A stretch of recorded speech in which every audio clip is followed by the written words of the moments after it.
માનવ વિકાસ આંક HDI વિશે આપણે ગયા વખતે જોતા હતા। HDI જ્યારે જોતા હતા ત્યારે એવું કહ્યું હતું કે HDIનું મૂલ્ય 0 થી 1 વચ્ચેનું હોય છે। ફરીથી હજુ પણ તમને યાદ કરાવું છું, PQLI આવે તો 0 થી 100 વચ્ચેનું અને HDI આવે તો 0 થી 1 વચ્ચેનું। એકની નજીક આંક હોય તો વિકાસ સારો થયો છે અને 0ની નજીક હોય, 1 થી દૂર હોય તો વિકાસ ઓછો થયો છે, એવું આપણે ગયા વખતે જોયું હતું। હવે એનાથી આજે આપણે થોડો આગળ જવા માંગીએ છીએ। એટલે આજે માનવ વિકાસ આંકની દ્રષ્ટિએ વિશ્વના દેશોને 4 વિભાગમાં વહેંચવામાં આવે છે। ક્યારેક તમને નાના પ્રશ્નમાં પૂછી નાખે કે માનવ વિકાસની દ્રષ્ટિએ વિશ્વના દેશોને કયા કયા વિભાગમાં વહેંચવામાં આવે છે, તો પહેલાં તમારે બતાવવું પડશે કે 4 વિભાગમાં વહેંચવામાં આવે છે। એટલે આ 4 વિભાગ પછી આપણે બતાવવાના છે અને જોડે જોડે થોડું શીખીએ પણ છીએ। પહેલાં તમે શીખી લો, પછી હું લખવા માટે તમને કહું છું। સૌથી વધુ માનવ વિકાસ આંક ધરાવતા દેશો, બરાબર યાદ રાખો, પહેલું સૌથી વધુ માનવ વિકાસ આંક ધરાવતા દેશો, પછી વધુ, સૌથી શબ્દ કાઢી નાખવાનું છે, વધુ માનવ વિકાસ આંક ધરાવતા દેશો, પછી મધ્યમ અને પછી નીચો। હવે તમને ખબર પડી ગઈ છે કે 4 વિભાગ કયા પાડવામાં આવે છે। ફરી એકવાર, માનવ વિકાસની દ્રષ્ટિએ વિશ્વના દેશોને 4 વિભાગમાં વહેંચવામાં આવે છે। સૌથી વધુ માનવ વિકાસ આંક ધરાવતા દેશો, વધુ માનવ વિકાસ આંક ધરાવતા દેશો, મધ્યમ માનવ વિકાસ આંક ધરાવતા દેશો અને નીચો માનવ આંક ધરાવતા દેશો। હવે આપણે એની અંદરના અંદર જોવું છે કે સૌથી વધુ, બરાબર તમારે ધ્યાન રાખવાનું છે, ખૂબ જ અગત્યનું ભણાય છે કે સૌથી વધુ માનવ વિકાસ આંક ધરાવતા દેશો કયા છે, તો ક્રમ મુજબ આપ્યા છે કે જે દેશો 1 થી 49 ક્રમમાં આવતા હોય, 1 થી 49 ક્રમમાં આવતા હોય। ફરી એકવાર કહું કે 2014માં વિશ્વના 188 દેશોમાં HDIની સ્થિતિ તપાસવામાં આવી હતી। એટલે 188 જે દેશ હતા, 2014 નહીં, 188 દેશોને ક્રમમાં મૂકવામાં આવ્યા કે પહેલો નોર્વે, જેનો ક્રમ વધારે મળતો હોય, જેને આંક વધારે મળતો હોય એ મુજબ ગોઠવવામાં આવે। તો 1 થી 49માં જે આવ્યા કે જેમને સરેરાશ માનવ વિકાસ આંક મૂલ્ય 0.890 હતું, એમનું સરેરાશ કાઢવામાં આવ્યું તો કેટલું હતું, 0.890 હતું। એટલે 1 થી 49 ક્રમના દેશોને સૌથી વધુ માનવ વિકાસ આંક ધરાવતા દેશોમાં મૂકવામાં આવ્યા અને એમનું સરેરાશ મૂલ્ય કેટલું નીકળતું હતું, 890। બીજું છે વધુ માનવ વિકાસ આંક ધરાવતા દેશો। અહીં 49 સુધી તો આવી ગયા છે, જુઓ, એટલે આપણે અહીં 50 થી આવશે, 50 થી 105, એટલે 50 થી 105 ક્રમમાં જે દેશો આવ્યા તે દેશોને વધુ માનવ વિકાસ આંક ધરાવતા દેશોના વિભાગમાં લઈ જવામાં આવ્યા, જેનું સરેરાશ માનવ વિકાસ મૂલ્ય હતું 0.735। મધ્યમ માનવ વિકાસ આંક ધરાવતા દેશો, અહીં 105 સુધી આવ્યો હતો, એટલે 106 થી 143, જેનો સરેરાશ માનવ વિકાસ મૂલ્ય હતું 0.614।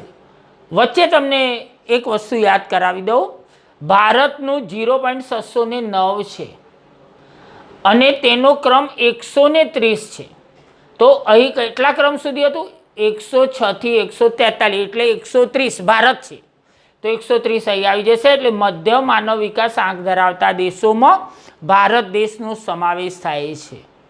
એ આપણે આગળ જોવાના છીએ કે ભારતનો માનવ વિકાસ આંક 2014માં માપવામાં આવ્યો તો કેટલો હતો, 0.609 હતો અને એને કયો ક્રમ મળ્યો, 188 જે દેશો હતા એમાં ભારતનો ક્રમ 130 આવ્યો હતો।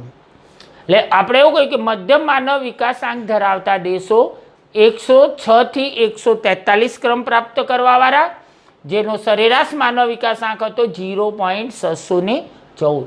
નીચો માનવ વિકાસ આંક ધરાવતા દેશો જે ખૂબ જ નીચા છે તે 144 143 અહીં આવી ગયું છે એટલે 144 થી 188. આપણે કહ્યું હતું કે 188 દેશોનું માપવામાં આવ્યું. તમને ક્યારેક પૂછાય કે 2014માં વિશ્વના કેટલા દેશોનું HDI માપવામાં આવ્યું, તો 188 દેશોનું. અને 144 થી 188 ક્રમ જેને પ્રાપ્ત કર્યો તેને નીચો માનવ વિકાસાંક ધરાવતા દેશોમાં મૂકવામાં આવ્યા. એનું સરેરાશ હતું 0.493. હવે તમને ખબર પડી ગઈ છે સૌથી વધુ, વધુ, મધ્યમ અને નીચો.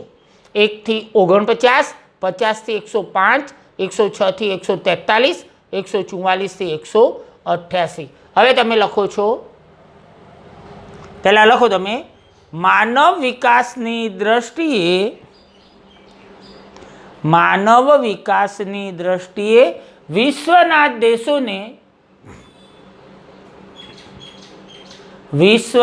દેશોને 4 વિભાગમાં વહેંચવામાં આવે છે. 4 વિભાગમાં, 4ને અંડરલાઈન કરો. તમને પૂછાય કદાચ એકલો આંકડો માગે તો 4 વિભાગ, 4 વિભાગમાં વહેંચવામાં આવે છે. હવે આ 4 વિભાગમાં લખો. પહેલો 1 નંબર આપીને લખો, સૌથી વધુ માનવ વિકાસાંક ધરાવતા દેશો. સૌથી વધુ માનવ વિકાસ આંક ધરાવતા દેશો. સૌથી વધુને તમે અંડરલાઈન કરો છો. ચલો એની અંદર આપણે આટલું લખી દઈએ એટલે તમને પૂછાય તો યાદ રહી જાય. ડેશ મારીને લખો 1 થી 49. એટલે એવું કહેવા માગે છે કે 1 થી 49 ક્રમમાં આવતા દેશો હોય એમને સૌથી વધુ માનવ વિકાસાંક ધરાવતા દેશો કહ્યું. 1 થી 49 કરો અને ડેશ મારીને સરેરાશ માનવ વિકાસ મૂલ્ય પણ લખી નાખો 0.890. 0.890.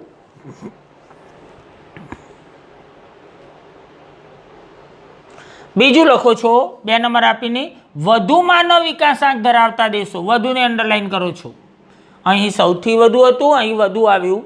વધુ માનવ વિકાસાંક ધરાવતા દેશો.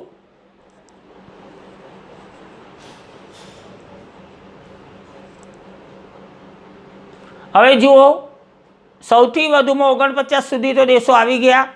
એટલે એનો અર્થ એ કે 50 થી જ આવે. એટલે 50 થી 105 એ પણ લખો તમે. 50 થી 105. એરો મારીને લખો સરેરાશ. હવે આખું વાક્ય નહીં લખો તો તમે સમજી શકશો. સરેરાશ માનવ વિકાસ મૂલ્ય છે એટલે સરેરાશ 0.735. 0.735.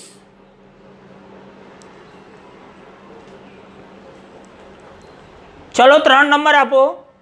મધ્યમ માનવ વિકાસાંક ધરાવતા દેશો. મધ્યમને અંડરલાઈન કરો તમે. મધ્યમ માનવ વિકાસાંક ધરાવતા દેશો. 105 સુધી અહીં આવ્યા છે એટલે એ લખો 106 થી 143. સરેરાશ 0.614. તમે 3ને રાઉન્ડ મારો તો ભારત એમાં આવે છે, માટે ભારત ત્યાં આવે છે. એટલે ક્યારેક તમને ભારત માટે પૂછી નાખે તો મધ્યમ માનવ વિકાસાંક ધરાવતા દેશોમાં આવે છે ભારત. 4 નંબર આપીને લખો.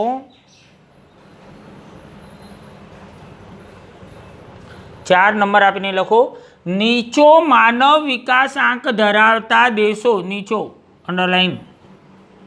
નીચો માનવ વિકાસાંક ધરાવતા દેશો. એની અંદર પણ આટલું લખી નાખો છો 144 થી 188. એટલે કુલ દેશો 188 દેશોનું સર્વે કરવામાં આવ્યું હતું તો થઈ ગયા 144 થી 188. એનું પણ સરેરાશ લખી નાખો. સરેરાશ 0.493. 0.493. ચલો 4 વિભાગોમાં વહેંચવામાં આવ્યા તો એ 4 વિભાગો આપણે થઈ ગયા. સૌથી વધુ, વધુ, મધ્યમ અને નીચો. અહીં ધ્યાન આપો. વર્ષ 2014 ક્યારે માપવામાં આવી આ સ્થિતિ? તો વર્ષ 2014 વર્ષ 2014 વિશ્વના 188 દેશોમાં HDIની સ્થિતિ તપાસવામાં આવી. એટલે વિશ્વના 188 દેશોની સ્થિતિ તપાસવામાં આવી. એટલે કે માનવ વિકાસાંક HDI તપાસવામાં આવ્યો. કોનો વધારે છે, કોનો કેટલો છે એ તપાસવામાં આવ્યું. તો હવે અહીં ધ્યાન આપો. સૌ પ્રથમ એટલે કે પ્રથમ ક્રમે નોર્વે આવે છે 0.944 આંક પ્રાપ્ત કરીને. વિદ્યાર્થી મિત્રો, 2014માં વિશ્વના 188 દેશોમાં HDIમાં પ્રથમ ક્રમે નોર્વે દેશ 0.944 માનવ વિકાસાંક પ્રાપ્ત કરે છે. એટલે એકની એકદમ નજીક છે. તમે જુઓ, માનવ વિકાસાંક HDIની વાત આવે એટલે 0 થી 1 વચ્ચેનું મૂલ્ય મળે અને એને 0.944 મળ્યું છે. એટલે એકની નજીક છે. એટલે સૌથી વધુ માનવ વિકાસાંક ધરાવતા દેશોમાં એનો સમાવેશ થશે. એટલે પ્રથમ ક્રમે નોર્વે 0.944 આંક મેળવે છે અને છેલ્લા ક્રમે એટલે 188માં ક્રમે નાઇજર, આફ્રિકા ખંડનો દેશ છે. આફ્રિકા ખંડમાં આવેલો નાઇજર દેશ 0.348 આંક પ્રાપ્ત કરી અને છેલ્લા ક્રમે રહ્યો છે. બે બાબતો ખૂબ જ અગત્યની છે. પ્રથમ ક્રમે નોર્વે 0.944, છેલ્લા ક્રમે નાઇજર જે આફ્રિકા ખંડમાં દેશ આવેલો છે 0.348. હવે વાત રહી આપણા ભારતની. ભારત દેશ 0.609 HDI પ્રાપ્ત કરી 130માં ક્રમે આવ્યો છે. એટલે 188 દેશોમાં ભારતનો ક્રમ 130 આવ્યો છે. અને મેં તમને યાદ કરાવ્યું હતું કે 106 થી 143 ક્રમ ધરાવતા દેશો મધ્યમમાં આવે તો આપણે 130 ધરાવીએ છીએ. એટલે એમાં આપણો સમાવેશ થશે. એટલે ભારત 0.609 HDI મેળવી 130 ક્રમે એટલે કે મધ્યમ માનવ વિકાસાંક ધરાવતો દેશ બને છે. હવે તમે આ લખી નાખો છો, લખો ડેશ મારીને. વર્ષ 2014માં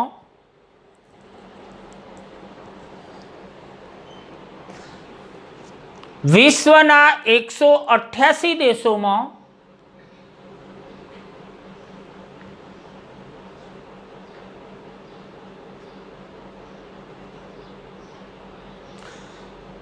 HDI સ્થિતિ તપાસવામાં આવી.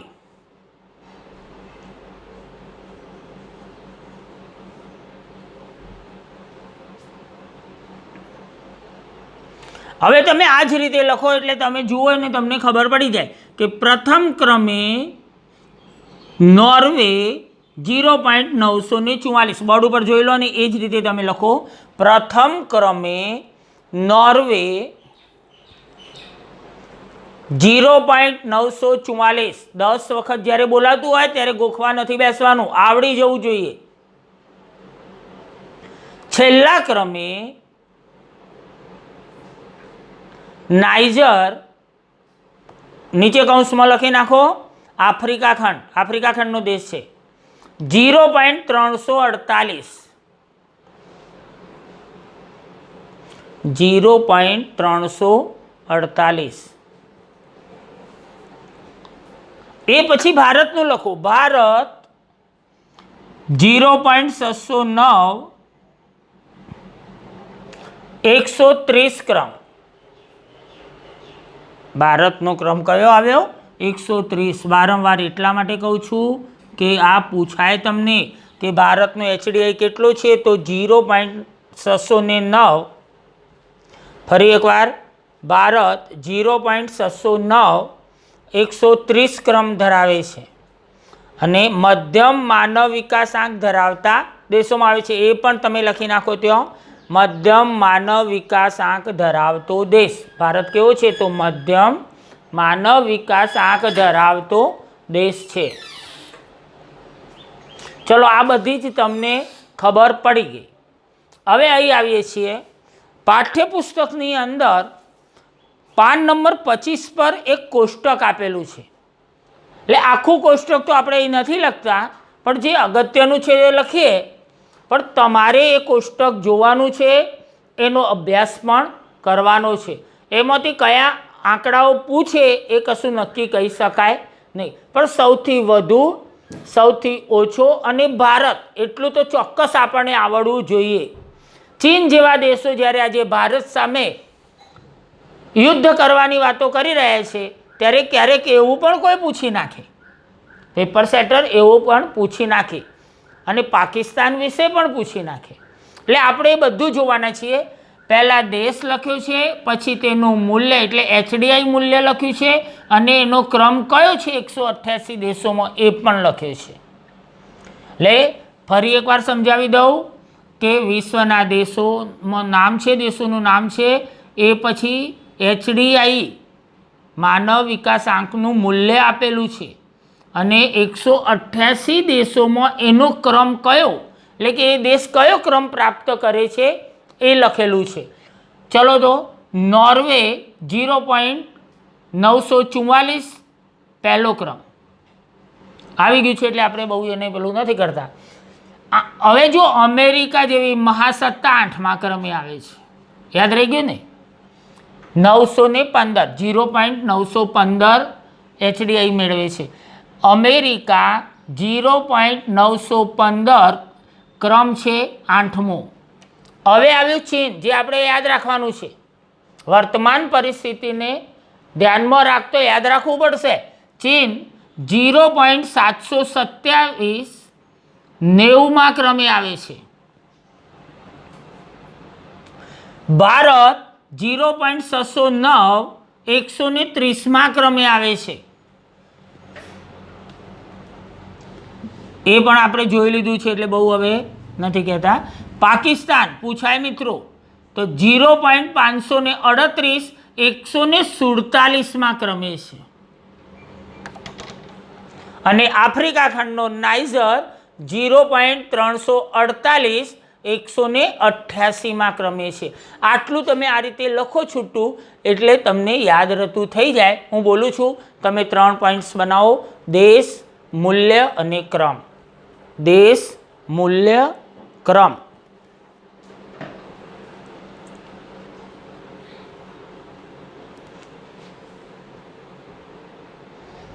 એમાં લખો તો નોર્વે 0.944 ક્રમ આપો 1.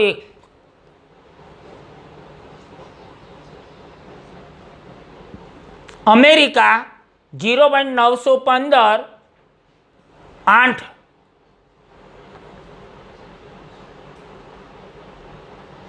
ચીન 0.727 90.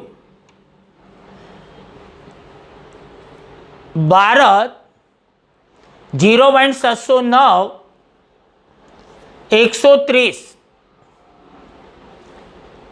પાકિસ્તાન 0.538 147.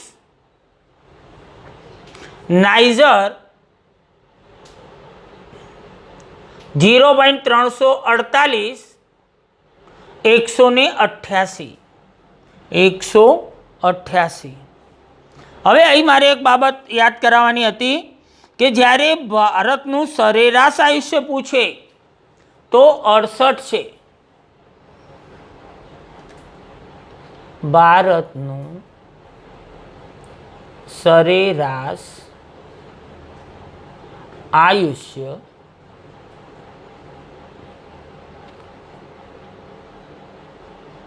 0.68 છે. સોરી, હા, 68.0. એટલે 68 વર્ષ છે, માસ નથી. એટલે ક્યારેક પૂછી નાખે કે ભારતનું સરેરાશ આયુષ્ય કેટલું છે, તો 68. તમે કોષ્ટક જોશો એમાં આપેલું છે, પણ આ મેં તમને સરળ કરી આપ્યું છે.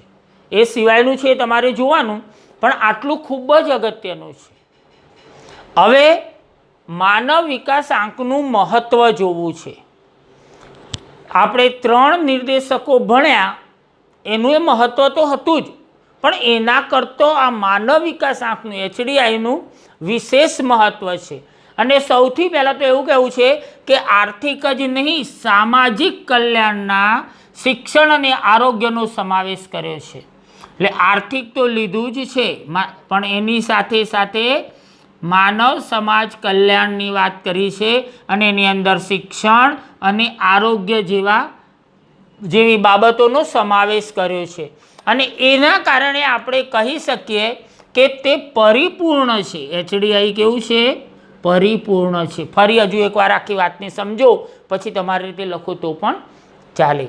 માત્ર આર્થિક જ નહીં, સામાજિક કલ્યાણના શિક્ષણ અને આરોગ્યનો સમાવેશ કર્યો છે, તેથી તે પરિપૂર્ણ બને છે. તમે મુદ્દો બનાવો, માનવ વિકાસ આંકનું મહત્વ.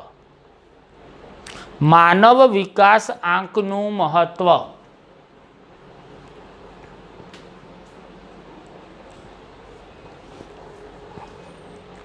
એમાં પહેલું જ લખો,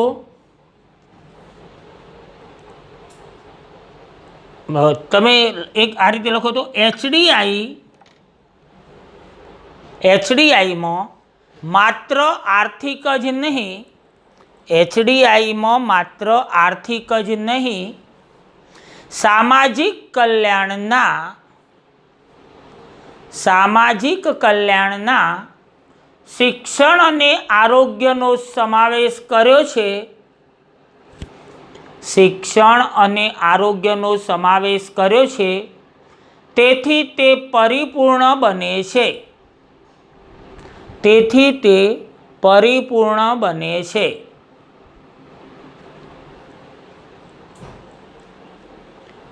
હવે જો કોઈ પણ બાબત હોય ત્યારે આપણે સૌથી વધારે મહત્ત્વ માનવ કલ્યાણનું આપવાનું છે.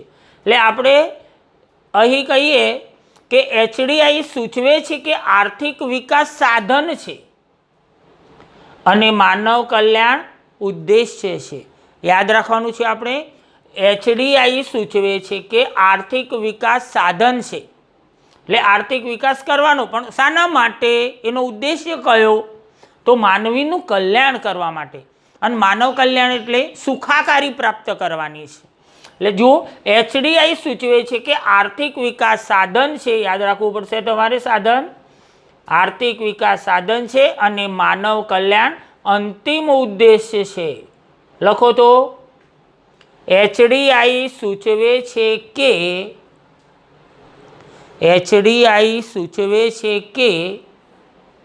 આર્થિક વિકાસ સાધન છે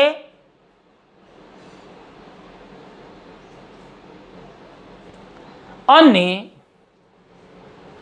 માનવ કલ્યાણ અંતિમ ઉદ્દેશ્ય છે.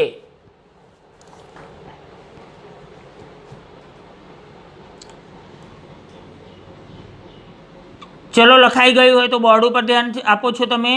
હવે સાચી પ્રગતિ કોને કહેવાય? તો માત્ર આર્થિક પ્રગતિ થાય તો તે સાચી પ્રગતિ નથી. આપણે કહ્યું હતું આર્થિક અસમાનતા હોય એટલે અમીરો વધુને વધુ અમીર બનશે, પણ ગરીબોના ભાગમાં શું આવશે? એટલે દેશની અંદર આર્થિક અસમાનતા છે, એટલે એકલું આર્થિક પ્રગતિ નથી જોવાનું. આર્થિક પ્રગતિ વત્તા સામાજિક પ્રગતિ, સમાજની પણ પ્રગતિ થવી જોઈએ. એટલે તમે લખો તો સાચી પ્રગતિ બરાબર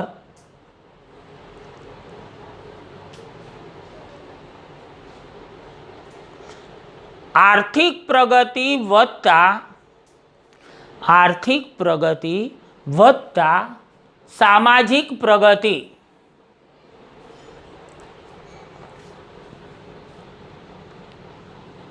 ચલો બોર્ડ ઉપર ધ્યાન આપો. HDI વિધેયાત્મક છે, નિષેધાત્મક નથી. HDI કેવું છે? વિધેયાત્મક છે. અને બે બાબતો એ કહ્યું હતું, શિક્ષણ અને આરોગ્ય, તો એ જ વાત છે. HDI વિધેયાત્મક છે. HDI વધે તો શિક્ષણ અને આરોગ્યની સ્થિતિ સુધરી છે. એટલે HDI, જે દેશનું HDI વધે એ દેશમાં માની લેવાનું કે શિક્ષણ અને આરોગ્ય સુધર્યું છે. એટલે એ પણ નોંધ કરો, HDI વિધેયાત્મક છે.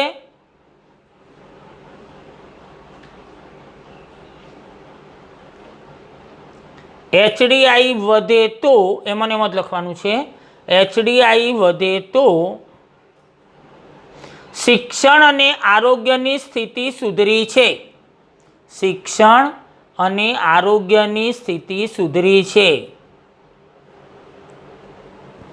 હવે જો એક HDI એવો નિર્દેશક છે કે એને જ્યારે માપવામાં આવે ત્યારે જે તે દેશના સરકારને ખબર પડી જશે કે વધારે કામ ક્યાં કરવાની જરૂર છે.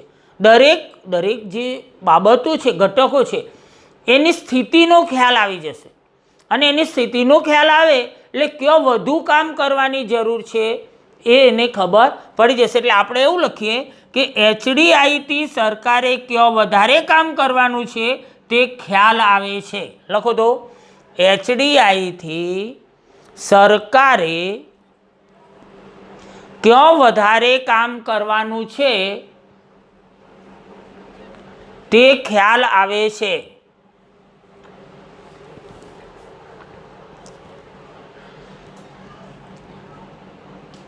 અને છેલ્લે આપણે લખીશું HDI વધારે પ્રગતિશીલ ખ્યાલ છે. HDI વધારે પ્રગતિશીલ ખ્યાલ છે.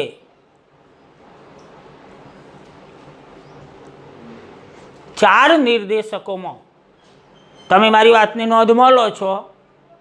આપણે ચાર નિર્દેશકો ભણ્યા: રાષ્ટ્રીય આવક, માથાદીઠ આવક, જીવનની ભૌતિક ગુણવત્તા અને માનવ વિકાસાંક.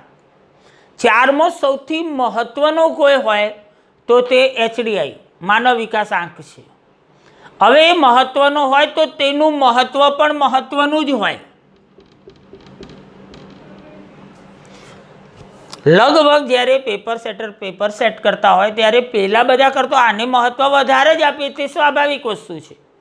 પણ આપણે 90 સમથિંગ માર્ક્સ લાવવા છે તો તમામ મુદ્દાઓને મહત્વ આપવાનું જ છે અને તમામ તૈયારી કરવાની છે.